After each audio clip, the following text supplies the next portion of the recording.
마음속에서 나오는 게 더럽다라는 거 이제 말씀하시는데, 지난 주일에는 우리가 이제 엄마라는 제목으로 말씀을 나눴는데요.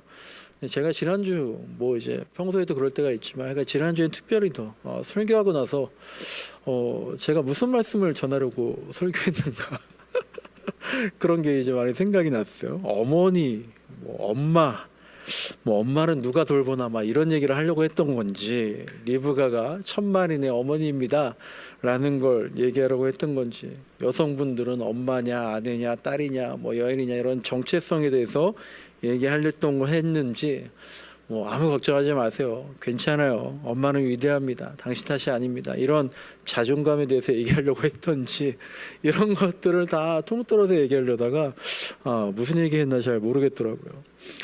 네, 하여간 다 하나님의 은혜로 은혜가 있기를 바랄 뿐이고, 오늘도 마찬가지입니다. 네. 오늘은 이제 청소라는 제목으로 말씀을 나누려고 하는데요. 청소하니까 이제 우리 교회 옛날에 개청 예배 드리기 전에 한창 대청소했던 게 생각이 나는데요. 벌써 이제 6개월 됐어요. 우리가 개청 예배 8월 22일 날 드렸거든요. 벌써 6개월이 지났습니다. 이 청소가요, 제가 이제 지난 금요일에도 청소하면서 느낀 건데, 평소에 저처럼 청소 안 하고 청소를 잘 못하는 사람일수록 청소를 대대적으로 하더라. 평소에 조금씩 청소하든지 정말 조금씩 청소하든지, 아니면 청소를 잘하는 사람은 쉽게 청소하는데요. 제가 이제 그러지 못하니까 청소할 때 있는 힘을 다해서 청소하고, 먼지가 하나도 없게 또 만들려고 청소하고, 하는 김에 너무 깨끗하게 하려고 하던 그런 모습들을 볼 수 있었는데요. 근데 우리가 이제 쉬엄쉬엄 청소를 하든 몰아서 청소를 하든지 간에 청소를 안 하고 살 수는 없지 않습니까? 그런데 요새는요, 정말 청소 안 하고 사는 그 쓰레기집이라는 거 있잖아요. 진짜 많아졌더라고요. 옛날에는 뭐 세상에 이런 일이라든지 신비한 TV 서프라이즈라든지 그런 데서만 볼 수 있었던 이제 쓰레기집이 요즘에 인터넷 검색만 하면 굉장히 많더라고요. 그러니까 집이 온통 다 쓰레기로 차 있고, 방 하나가 온통 다 쓰레기로 차 있고, 그런 경우가 많이 있어서, 뭐 이제 제가 예전에 원룸 하시는 분들 얘기 들어보니까 대학가에는 이게 정말 학생들이 어느 날 갑자기 사라진대요, 원룸에 있다가. 그래서 이제 나갔다 고 연락이 와서 가보면 그 방 안이 온통 쓰레기로 이제 가득 차 있는. 그러니까 그거 청소하는 게 아주 고역이고, 또 이제 학생들은 청소하기 싫어서 1년마다 한 번씩 방을 옮기는 학생들도 있다라고 하더라고요. 청소를 다 하고 사시잖아요. 청소를 하고 살아야죠. 청소 안 하면 도저히 살 수가 없고, 또 청소를 할 때에 모르겠어요. 이제 저는 맨날 안 하니까 또 이제 모르겠지만, 또 가끔 제가 이렇게 청소하면 기분이 상쾌해지고, 설거지 또 가끔 제가 하니까 가끔 하다 보면 기분이 좋아지고 막 이제 그러는데, 어쨌든 우리가 청소를 하면서 마음이 깨끗해지고 또 그래야 살 수 있다라는 겁니다. 근데 이제 오늘은 마음의 청소, 마음의 청소를 하자라는 그런 말씀이에요. 우리가 눈에 보이잖아요. 교회, 뭐 직장, 사무실, 뭐 집, 이런 데는 청소를 안 하면 더러워서 살 수가 없는데, 그러니까 어떻게든 청소하고 지내지만, 우리가 마음의 청소, 내 마음에, 내 영혼에 이 청소는 눈에 보이지 않으니까 안 하고 사는 경우가 있지 않느냐라는 겁니다. 요새 이제 동계올림픽 뭐 벌써 오늘이 폐막한다고 하는데, 거기 이제 컬링 경기 보니까 청소 정말 잘하더라고요. 계속 이제 쓸면서 하는데, 동계올림픽에 여러 가지 에피소드들이 있잖아요. 그런데 이제 올림픽 잘해서 뭐 금메달, 은메달, 동메달, 메달까지 따면 되게 좋아할 줄 알았는데요. 또 메달 색깔에 따라서 반응이 또 다른 경우들이 있잖아요. 며칠 전에 이제 여자 피겨 스케이팅 경기를 했던데, 거기에 은메달을 딴 러시아의 트루소바라는 선수가 은메달을 따고도 정말 화장품 다 벗겨질 정도로 그냥 펑펑 울고 막 울분을 토했더라고요. 그러면서 이제 이렇게 얘기했다는 겁니다. 나는 스케이팅이 너무 싫어요. 이제 이 스포츠가 싫고 다시는 내가 스케이트 타지 않겠다고 그렇게 얘기했다라는 거예요. 왜 그러냐 그렇게 했더니, 딴 게 아니라 그거죠. 나 빼고 다 금메달이 있더라는 거죠. 나는 지난 3년 동안 이수 선수가 주니어 대회에서 막 우승을 하다가 지난 3년 동안 메이저 대회에서 금메달을 우승을 해본 적이 한 번도 없다. 이번엔 우승할 줄 알았는데 또 은메달이다 라고 하면서 이제 정말 스케이트 타기 싫다라고 막 울분을 토했다는 거죠. 그러니까 이게 다 상대적인 것 같아요. 그러니까 우리나라 선수는 이제 김연아 이후로 이렇게 잘 못하다가 요번에 우리 탑 10에 2명이 들었다고 너무 기뻐하고 좋아했는데 은메달을 따고 또 이렇게 아파할 수 있다는 거죠. 이제 물론 당연히 그게 또 틀린 건 아니죠. 뭐 더 높은 곳을 향해서 바라보고 하니까 그런 자세도 좋은 거지만 자족하는 마음도 필요하겠다라는 걸 또 생각하게 됐습니다. 제가 이제 이 러시아 피겨 선수가 앞으로 어떻게 될까? 제가 어저께도 너무 놀랐던 게 김보름 선수 있잖아요. 우리 평창 올림픽 때에 왕따 주행해가지고 논란을 일으켜서 굉장히 욕을 먹었는데 그게 아니었다라는 판결이 나고 지금 막 그런 분위기로 가더라고요. 그러니까 러시아 피겨 선수가 이번에 그렇게 막 분통해하고 울분을 토했는데 앞으로 어떻게 잘 극복할까? 저는 김보름 선수, 제가 만약에 김보름 선수의 당사자 입장이었다면 4년 동안 정말 살지를 못했을 것 같아요. 얼마나 억울했겠어요? 근데 이제 어쨌든 간에 제가 이 러시아 피겨 선수를 보면서 그래도 이제 하나 긍정적인 건 자기의 그 분한 마음, 분통을 표출했다는 건 또 긍정적인 것 같아요. 요새 이제 TV를 보면은 연예인들이 리얼리티 방송을 많이 하니까 되게 이제 배우는 것도 많고 그런 것 같은데요.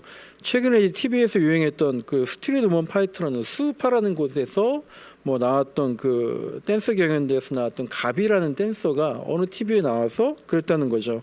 내가 성인 ADHD가 아닐까라는 그런 고백을 하면서 상담을 했다라는 거예요. 또 이제 작년에 한창 유행했던 최양락 팽현숙 부부가 또 요즘에도 최근에 TV에 나와서 되게 이제 마음속에 있는 울분을 터뜨리고 서로 이제 갈등을 막 얘기하는 그런 장면이 나오고, 또 이제 주얼리 출신의 가수 이지연 씨라고 있던데 싱글맘인가 본데요. 아들이 이제 ADHD 진단을 받은 것을 TV를 통해서, 사실 자기를 드러내기도 힘든데 자녀를 드러내기는 더 힘들잖아요. 근데 오히려 그렇게 공개하면서 공개적으로 치료를 받고 하는 것들을 볼 수 있는데요. 물론 이제 그런 아픔을 공개하면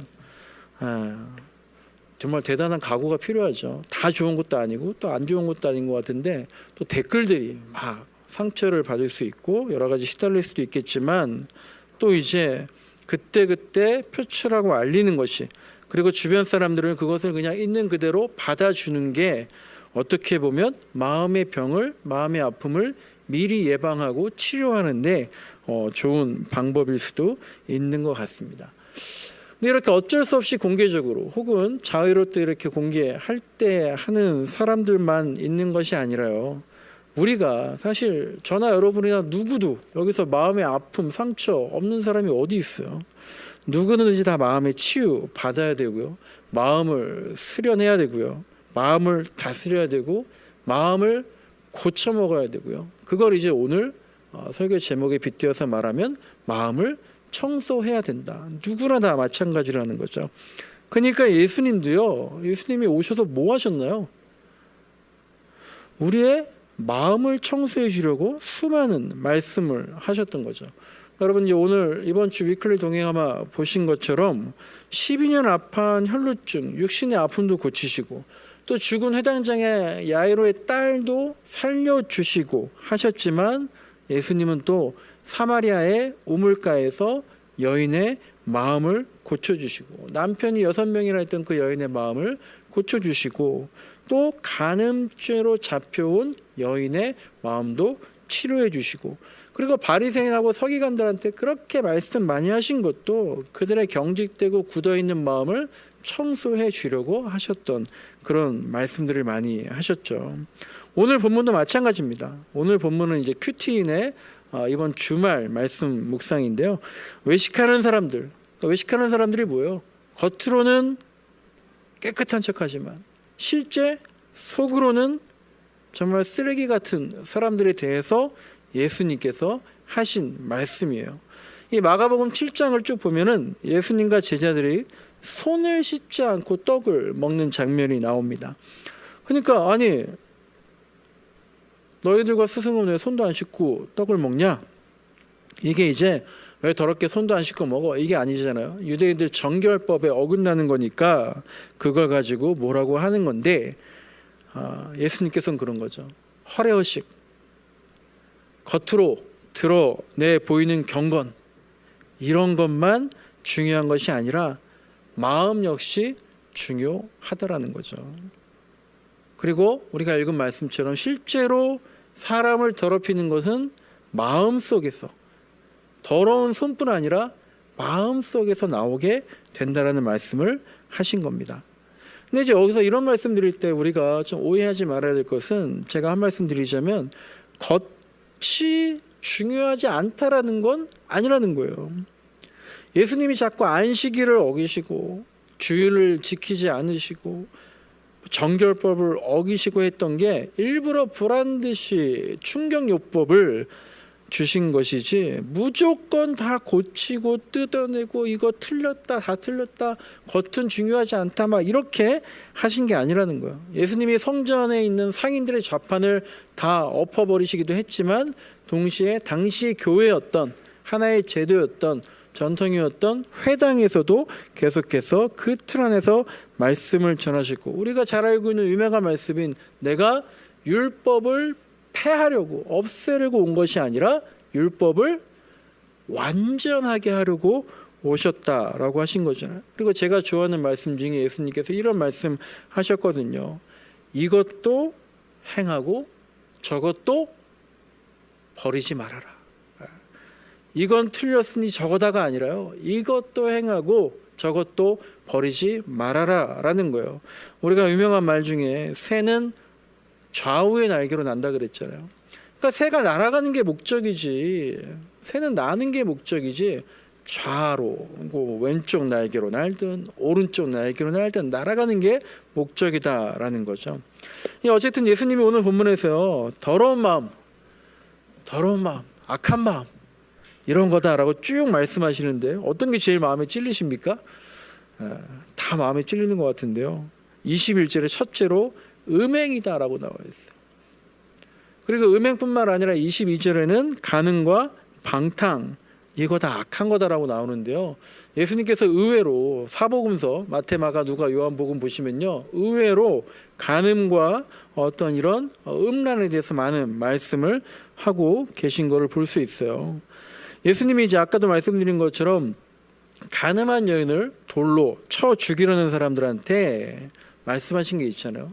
근데 간음한 여인 현장에서 붙잡혔어요. 근데 그 여인을 돌로 쳐 죽이는 게 나쁜 겁니까? 틀린 겁니까? 맞는 겁니까? 간음한 여인을 쳐 죽이는 건요, 법대로 하는 거예요. 그 당시엔 너무나 당연한 거였어요. 나쁜 게 아니었어요. 그런데 그런 여인을 보고 예수님께서 사람들한테 너희 중에 죄 없는 자가 돌로 쳐 죽여라 라고 했더니 아무도 돌을 던지지 못하니까요, 그 여인을 용서하고 구해 주시긴 했지만 예수님께서 그 여인을 보내실 때에 마지막으로 한 말씀이 뭐였습니까? 나도 너를 정죄하지 않으니 가서 다시는 죄를 짓지 말아라. 마음의 청소를 하라는 거예요. 그리고 예수님께서 이제 마태복음 5장에서 이런 말씀 하셨잖아요. 그러니까 마음이 더럽다라는 거예요. 간음하지 말아라. 간음하면 돌로 쳐 죽인다라고 했는데, 간음하지 말아라라는 말을 너희가 들었지만 나는 너희에게 이르노니 음욕을 품고 여자를 보는 자마다 마음이 이미 간음하였다라고 하셨거든요. 그러니까요, 간음이나 음란이나 방탕이나 이런 것들이 법적으로 걸리지 않았다고 해서 괜찮다는 게 아니라, 너희들 마음에 이미 그런 게 품어 있었다면 너희도 간음한 거다. 간음한 여인이 현장에서 붙잡혔으니까 돌로 쳐 죽이자고? 너희들도 그런 마음이, 음욕이 있었다면 그것이 우리 사람한테 보이지 않았지만, 걸리지 않았지만, 근데 하나님께서는 다 보고 계셨으니까 너희도 현행법이다. 너희도 돌로 맞아 죽을 것이냐 너희도 가늠한 거다. 그러니까 손 씻지 아니하였다고. 손을 씻지 않으니까 정결법에 어긋난 거 아닙니까? 라고 지금 얘기했거든요. 바리새인들이. 내가 지금 너희 눈에 보이는 손 씻지 않았다고 해서 정결법에 어긋나는 거냐? 그렇다면 너희는 마음은 씻었느냐? 겉과 속이 다르지 말아야 된다라는 걸 계속 말씀하고 계신 겁니다. 이 겉과 속이 다르다는 것하고 여기에 대해서 이제 내로남불, 내가 하면 어쩔 수 없었던 것이고 남이 하면 어떻게 그럴 수 있느냐고 하는 이런 것들이 이제 우리 사회의 큰 문제잖아요. 거기에 이제 저 역시도 자유로울 수 없는 여러 가지가 있는데 오늘 본문에서 이제 계속 나오는 악한 생각, 악한 마음은 다 그런 겉과 속이 다른 혹은 내로남불 그런 바탕이 깔려 있는 것 같아요. 도둑질도 마찬가지죠. 도둑질한 게 걸리면 죄지만 드러나야 더러워지느냐라는 거예요. 너희 마음속에 이미 욕심과 탐욕, 횡령, 어떤 배임 그런 것들이 마음속에 있다면 내 마음은 현장에서 잡힌 도둑놈이나 고발당한 사람이나 계속해서 오리발 내미는 사람들이나 마찬가지로 더러워져 있다라고 하는 겁니다. 제가 지난주에 이제 또 분당어리교회 이찬수 목사님 설교를 이제 한번 듣다가 보니까 갑자기 이 목사님이 돈 얘기를 하시더라고요. 그러면서 이제 당신은 부족한 게 많은 사람이지만 그래도 돈 문제에 대해서는 깨끗하다라고 생각을 해왔다라는 거죠. 근데 이제 설교 준비하다가 보니까 갑자기 옛날 생각이 나더라는 거예요. 이분이 이제 미국에서 20대 때 대학 다니고 이제 유학하면서 거기서 알바를 했는데 그 아르바이트 하다가 보니까 이제 사장한테 신뢰를 받다 보니까 그 사장이 금고를 맡겼다라는 거예요. 그런데 설교 준비하다가 갑자기 그 장면이 탁 떠오르더라는 거예요. 그 금고를 맡겨서 정산하다가 갑자기 이제 20불짜리 지폐를 꺼내서 자기 주머니에 넣었다라는 거예요. 이찬수 목사님이. 그러면서 이제 한 번만 그런 게 아니라는 거예요. 이제 여러 가지 설교의 흐름 속에서 이제 나왔지만 도둑질하니까 제가 이제 그 말씀이 생각이 나더라고요. 죄인이 아닌 사람이 없다라는 거예요. 그리고 이제 1922년에 이제 돌아가신 한경진 목사님께서 우리나라에서 템플턴 상이라는 걸 받았어요. 이 템플턴 상은 이제 종교계의 노벨상, 그러니까 노벨상이 종교 분야가 없다 보니까 만든 상이 템플턴 상인데요. 우리나라에서는 아마 그 이후로도 받은 분이 아마 없을 거예요. 근데 이제 템플턴 상 수상하셔서 한경진 목사님이 그거를 기념하고 축하하는 예배를 하는데 목사님이 거기서 소감을 얘기하는데 그렇게 얘기했다는 거죠. 저는 하나님 앞에서 또 여러분 앞에서 죄인이라는 것을 꼭 말합니다. 나는 죄를 많이 지었습니다라는 거예요. 신사참배도 한 사람입니다. 그런데 하나님께서 어떻게 이런 자리에 설 수 있게 하시는지 알 수가 없습니다라는 거예요. 우리 장로교회 교단이 엄청 많거든요. 근데 원래는 대한예수교 장로회 하나였어요. 최초로 분열을 해서 대한예수교 장로회 고신이 생긴 거예요. 고신대학교라고 들어보셨죠? 그러니까 우리 장로교단 측에서 가장 보수적이고 원칙을 지키려고 한다는 그런 대학교 교단인데요. 저번에도 한번 말씀드렸지만 제가 신학대학원 장신대 신대원 같이 공부할 때 입학했던 자매분 한 분이 그 고신 측에서 신앙생활을 하다가 신학하기로 결심을 하고 장신대 신대원으로 온 거예요. 근데 1년 반 다니다가 자퇴했어요. 왜냐하면 장신대 왔더니 우리 예장 통합 왔더니 너무 속되고 너무 자유롭다라고 해서 못 버티고 자퇴를 하신 거예요. 그런데 왜 고신이 그런 풍토가 생기고 왜 고신으로 분열이 처음으로 됐느냐? 그게 바로 신사 참배 때문에 그랬던 거거든요. 그러니까 당시 신사 참배를 끝까지 거부하신 분들이 어떻게 됐겠어요? 감옥에 다 들어간 거예요. 감옥에 들어가서 뭐 고문을 심하게 받든지 주기철 목사님처럼 순교하든지 그렇게 감옥에서 엄청 고생하고 신앙을 지키다가 감옥에서 나왔는데 감옥에서 나왔으면 속된 말로 이분들이 영웅이 돼야 되잖아요. 근데 나와 보니까 누가 교단 쪽에서 누가 실세를 잡고 있는 거예요. 신사참배를 한 분들이 실세가 되고 그분들이 존경을 받고 있는 거예요. 그러니까 신사참배한 목사님들이 버젓이 의사결정하고 설교하고 가르치고 하니까 이 신사참배 안 한 감옥에서 이제 나온 목사님들이 저 목사님들은 권징해야 된다. 징계해야 된다. 이게 당연한 요구 아니겠어요? 우상을 숭배했으니까. 어떻게 우상 숭배한 목사들이 말씀을 전하고 설교하고 교육하고 하느냐? 마음으로만 회개하면 되는 거냐? 어마어마한 갈등과 분열 상태가 있었던 거죠. 그러면 또 이제 신사참배를 끝까지 거부한 목사님들이 그러면서 좀 더 보수적이고 정말 원칙적인 신학 교육을 해야겠다라고 고려 신학교를 세운 거예요. 그러면 신사참배 한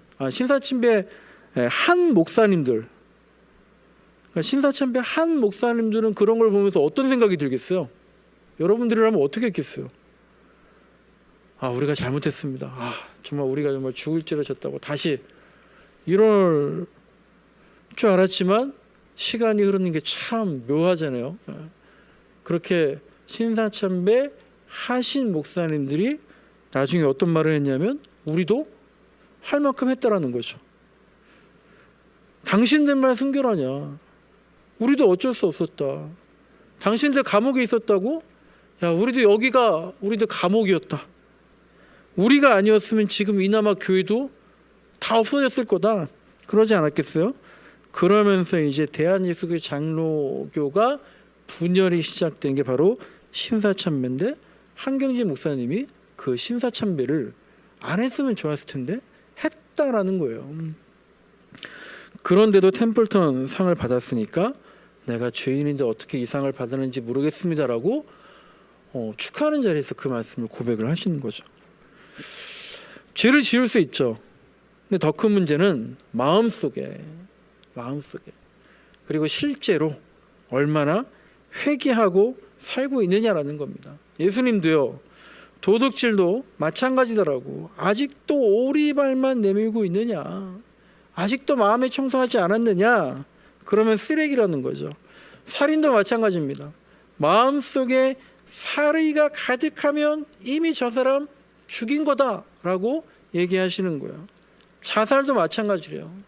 자살하는 사람 정말 계속 늘어나고 있는데 자살도 나를 죽이는 거잖아요. 근데 실제로 자살을 하지 않아도 죽고 싶다. 죽어야지 이런 마음을 계속 갖고 있다면 그건 역시 마음의 청소가 필요하다라는 겁니다.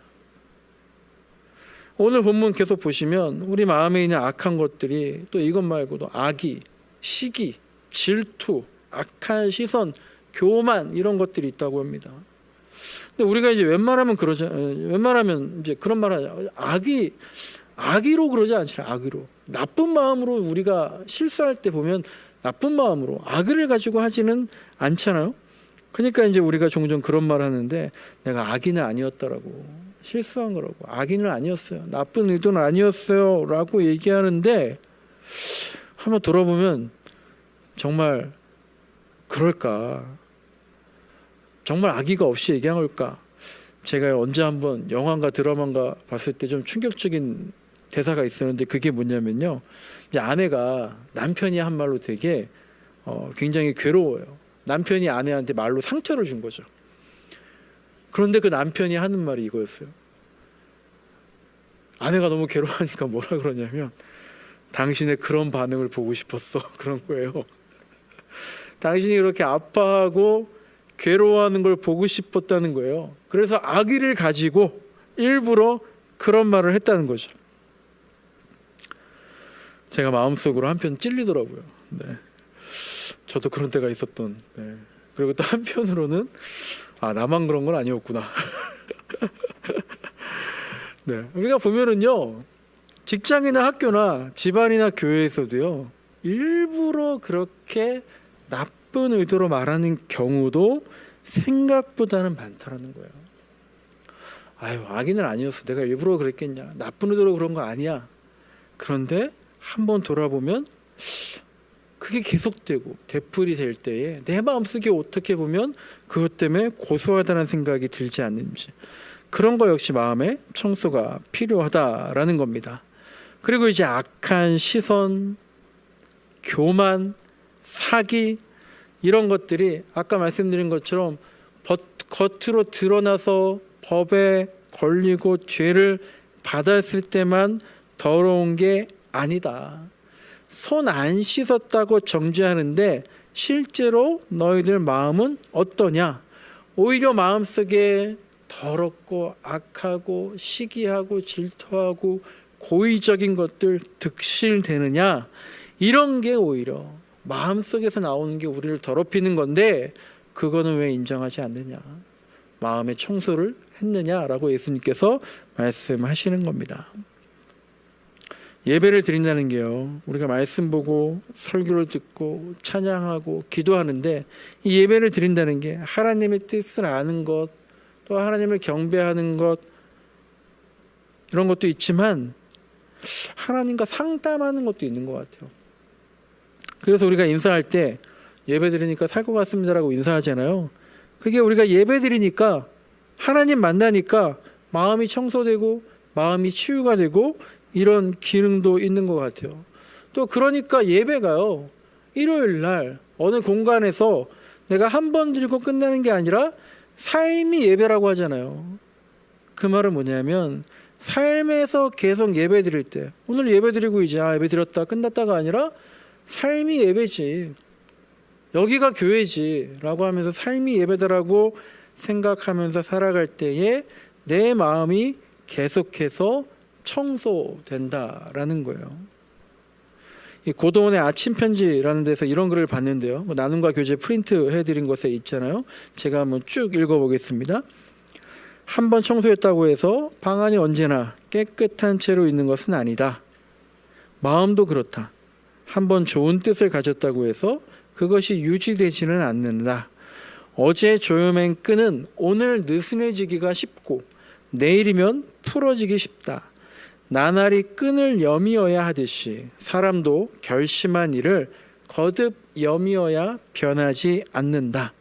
청소는 체험이 아니다. 수업이 수없이 되풀이되는 반복이다라는 거예요. 한 번 청소했다고 해서 방안이 계속 깨끗하지 않다라는 거죠. 말씀을 정리하는데요, 제가 페이스북에서 어떤 페북 친구분이 올린 글을 보니까 이런 글이 있더라고요. 에스키모인들이 에스키모인들이 늑대를 잡는 사냥법이란 글을 봤는데요, 이런 얘기예요. 그러니까 에스키모인들이 늑대를 잡는데 늑대를 잡기 위해서 얼음판에다가 죽은 짐승의 피를 이제 쭉 풀어놓는데요. 그럼 피 냄새를 맡고 늑대가 온다는 거죠. 근데 그 피 주변에 해놓고 가운데에다가는 칼을 꽂아놓고요, 그 칼 위에다가 그 죽은 피를 발라 놓는다라는 거죠. 그러면 이제 늑대들이 막 와가지고 피를 이제 먹다가 계속 가운데로 오니까 가운데에 있는 칼을 또 묻은 피를 핥아먹는다는 거예요. 그럼 어떻게 했어요? 혀가 이제 계속 칼에 비는 거죠. 칼에 베면서 어떻게 돼요? 피가 계속 나는 거죠. 처음에는 다른 죽은 짐승의 피를 먹다가 그 칼에 있는 피를 먹으려고 자기 혀를 대면서 계속 피가 나니까 자기 피인지도 모르고 계속 그렇게 한다는 거예요. 그럼 어떻게 해야 돼요? 좀 잔인한 얘기지만 늑대가 피가 너무 많이 흘러서 쓰러져 죽는다라는 거예요. 그러면 그 늑대를 잡는다라고 하더라고요. 그 얘기 보면서 이제 설교 준비하다 보니까 그런 생각이 나는 거예요. 이 세상이요, 더러워요. 교회도 뭐 다 깨끗하진 않죠. 우리가 그냥 그런 데서 사는 겁니다. 죽은 피가 있는 곳에. 그런 데서 우리도 늑대처럼 피 흘리며 사는 거예요. 그런데 어떤 사람들은 그게 자신의 피라는 걸 알고 피를 먹다가도 자기 혀를 소독하고 자기 마음을 청소하고 어떻게든 더럽죠. 저도 마찬가지예요. 그럼에도 불구하고 청소하면서 살아가려고 하는 반면에 어떤 사람은 마음의 청소를 거부하고 혹은 알아도 멈추지 못하고 계속해서 자기의 피를 빨아먹고 사는데, 그러다 보면 어떻겠어요? 결국 내 마음이 갉아먹혀지는 거고요. 결국은 죽음으로, 파멸로 가는 거다라는 겁니다. 돌아가신 저희 아버지가 이제 옷가게를 하시는데요. 제가 초등학생 때 방학마다 가게를 데려가셔서 이제 새벽 시장에도 가시고 가게 청소도 했다 그랬잖아요. 그러면서 아버님 맨날 저를 청소를 시키면서, 지금 생각해 보니까 그런 것 같아요. 청소하라고 이렇게 자꾸 유혹을 하면서 하신 말씀 같은데, 청소를 잘하면 모든 걸 잘하는 거다라고 얘기를 하시면서 그렇게 저한테 청소를 시켰어요. 이제 금요일날 청소하다가 다음이도 이제 저희 딸아이도 종종 와서 청소하는데, 다음이한테도 똑같은 말을, 할아버지가 했던 말이다. 청소를 잘하면 모든 걸 잘할 수 있어 라고 하면서 청소를 시키면서 이 녹색 컨테이너인지 저 안에를 쓸고 닦아라 했더니만, 얘가 쓸고 닦고는 잘했어요. 딱 보니까 매트는 저기 막 처박혀져 있고, 저기 테이블이랑 뭐 의자 다 이렇게 정리정돈이 안 된 거죠. 야, 그러니까 제가 이제, 야, 얘가 청소를 못하니까 아무것도 못하는 건가? 막 이런 생각이 들고. 청소가 뭐예요? 쓸고 닦았으면 다시 정리정돈, 원래대로 정리정돈 하든지, 아니면 창의적으로 재배치를 하든지, 그게 청소잖아요. 오늘 예배를 통해서 우리가 이제 마음을 또 한번 쓸고 닦는 거예요. 쓸고 닦았어요. 근데 거기서 끝내면 오히려 어수선해지는 거예요. 쓸고 닦았는데 매트는 막 접혀져 있고, 테이블은 저쪽에 있고, 의자는 저쪽에 있고, 더 어수선해지기만 한 거죠.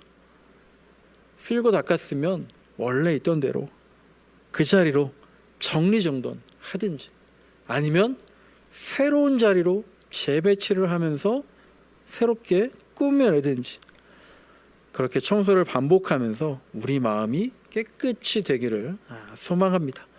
청소 안 하고 살 수 없잖아요. 그리고 그런 청소만으로도 우리의 인생이 새롭게 변화될 줄로 믿습니다.